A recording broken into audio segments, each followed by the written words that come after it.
दोस्तों स्वागत है आप सबका। पेश है आप सबके नया अपडेट। आज की इस वीडियो में हम लोग मुख्तसर नवेसी के मुताल्लिक़ बात कर रहे हैं। देखते हैं कि मुख्तसर नवेसी क्या है, इख्तिसार नवेसी क्या होता है,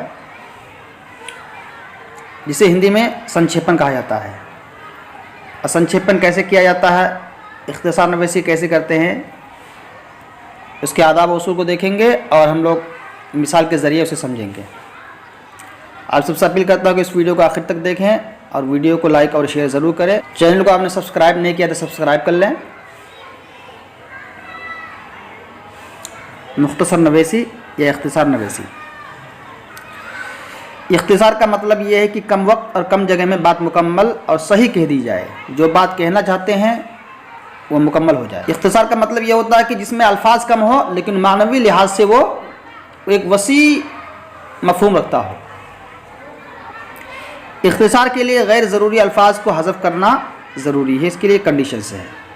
किसी वाक़या, ख़बर या मज़मून को कम इबारत में, कम मतन में, कम अल्फाज में इस तरह से लिखना कि लोगों तक वही पैगाम पहुँचे, वही बात पहुँचे जो तफसील के साथ कहने से पहुँचता। इख्तिसार पैगाम को ज़्यादा मौसर बनाता है और समझने में आसानी होती है। चलते हैं, इसके लिए कुछ उसूल हैं, उन उसूलों को हम लोग देख लेते हैं पॉइंट वाइज।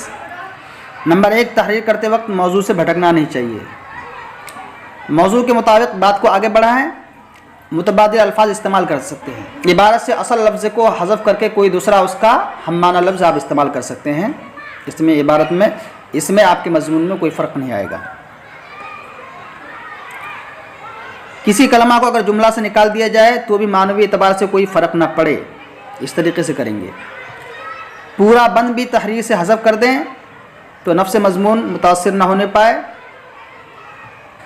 इख्तिसार असल इबारत का 1/3 हिस्सा होना चाहिए। असल मज़मून अगर 30 का है, उसका 1/3 यानी 10 ही अल्फाज होना चाहिए। अंग्रेज़ी एडिटर के मुताबिक किसी जान बचाने वाली कश्ती में बैठे मुसाफिरों की तरह एक जामे मतन में हर लफ्ज़ को अपना वज़न खुद उठाना पड़ता है। चलते हम लोग एक मिसाल के ज़रिए हम लोग समझते हैं इसको। असल इबारत देखिए यहाँ पर है, एक मज़मून समझ लिए, उसका टुकड़ा समझ लिए। हमारे मुल्क में हर साल जनवरी की 26 तारीख़ को यौम जमहूरिया मनाया जाता है, क्योंकि उसी दिन हमारे मुल्क का मुरतब करदा आइन असम्बली के ज़रिए नाफिजुल अमल हुआ था। 26 जनवरी को हमारे मुल्क की राजधानी के साथ साथ पूरे मुल्क में फ़ौजी परेड, झांकियों की नुमाइश और जश्न की महफिलों का इनेकाद करके हम लोग खुशी का इजहार करते हैं। ये असल इबारत है, असल मज़मून है। अब आप लोगों को इसका इख्तिसार करना है। तो मुख्तसर नवेसी कैसे करेंगे? ये इख्तिसार शुदा इबारत, इसमें ध्यान ये रखना है कि इसका जो मफ़हूम है वो पूरा नीचे निकल आए। उसके बाद चाहे आप किसी भी जुमले को हज़फ कर सकते हैं, उसके लिए कोई मुतबादिल लफ्ज़ इस्तेमाल कर सकते हैं, और उसका 1/3 हिस्सा होना चाहिए। यानी इसमें अगर 60 लफ्ज़ नीचे 20 लफ्ज़ होना चाहिए। तो ये मज़मून 63 या 64 लफ्ज़ है, और नीचे हम लोग देखेंगे इसको 21 या 22 में। देखते हैं इख्तिसार शुदा इबारत को। 26 जनवरी हिंदुस्तान के यौम जमहूरिया है। उसी दिन आईन हिंद नाफिज हुआ था। बई सबब पूरे मुल्क में जश्न मनाते हैं। आपने देखा तफसीली जो मज़मून था, इसका पूरा मफ़हूम नीचे आ गया शॉर्ट में।